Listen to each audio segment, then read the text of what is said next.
After her husband died, Claire expected the grief over his absence.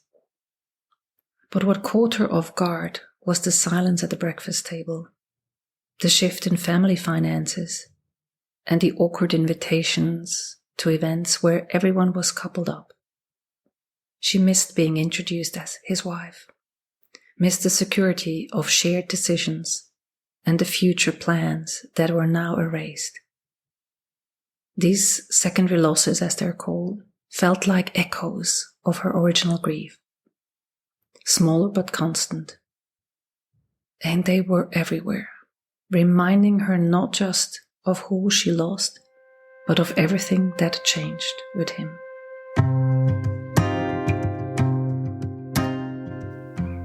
Welcome to this mini-series on understanding the language of grief, loss, and trauma. My name is Nathalie Himmelrich. I'm a somatic practitioner, psychological therapist, educator, and author, specializing in grief and trauma, and the host of the How to Deal with Grief and Trauma podcast. Grief and trauma are deeply human experiences, yet many of us struggle to describe what we are going through or to understand what others are facing.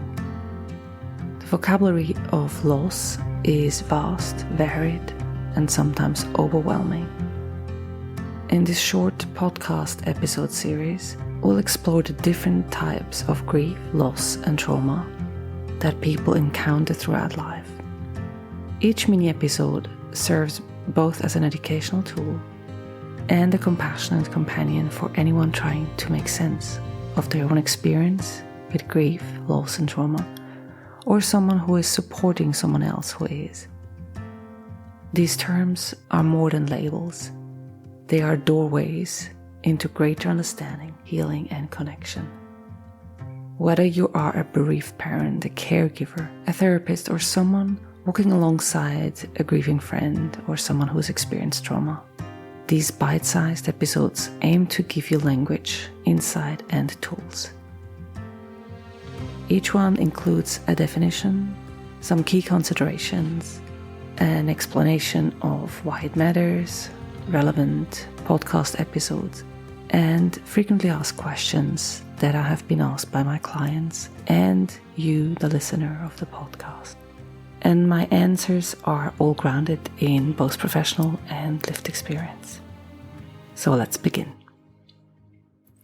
Secondary loss grief refers to the mourning that arises from the additional, often less visible losses that occur as a consequence of the primary loss.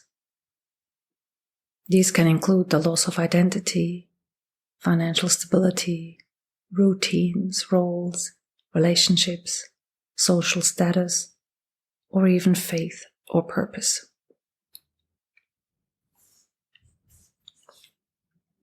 Secondary losses are cumulative and often occur subtly over time. They can manifest as a loss of confidence or changes in social circles, or feeling like displaced in one's own life. For example, a widow might lose not only her spouse, but also her sense of belonging, like in a friends group of couples, or a bereaved parent may lose connection with their identity as a caregiver.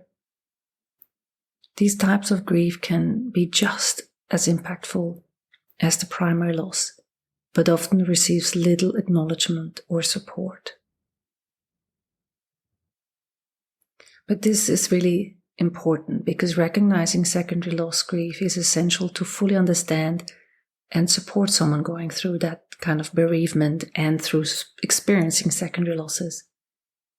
Because people may feel confused or ashamed for still struggling months or years later, not realizing that new losses continue to emerge. Acknowledging these layers helps normalize ongoing grief responses and encourages long-term care, not just the immediate sympathy. It also highlights that the broad and enduring impact that one central loss can have on every aspect of life.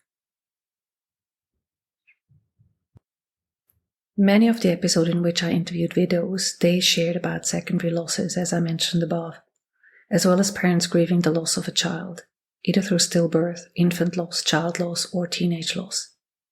So check the episode overview for details and examples. So here are some of the questions I received.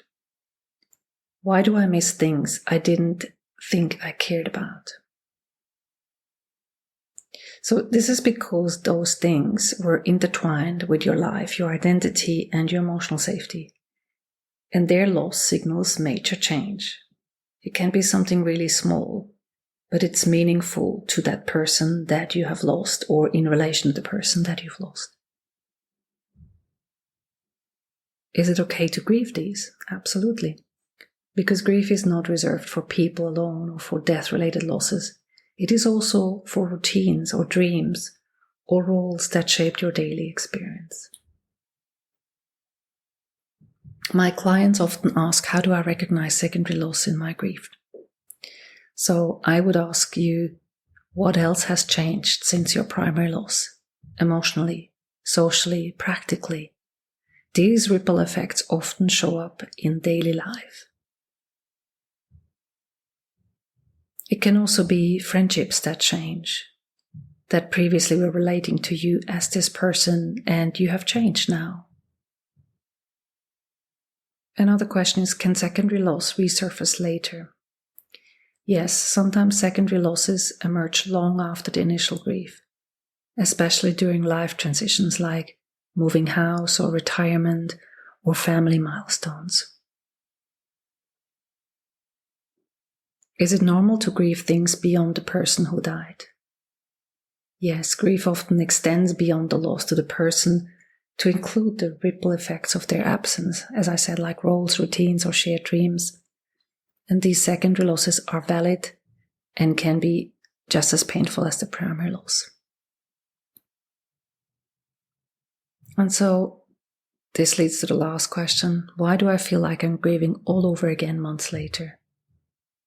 This is because secondary losses often emerge over time. As life shifts and new realities set in, such as financial changes as an example, or altered relationships, or missed milestones, new layers of the grief can resurface or surface. It doesn't mean you're going backwards, it's a part of the ongoing grieving process. Next up, I will be talking about collective grief, so stay tuned. I hope this episode has helped you feel more grounded in the language of loss, grief, or trauma, and maybe even offered you some clarity, validation, or insight into your own experience or the experience of someone you care about. Grief and trauma are deeply personal, yet universal.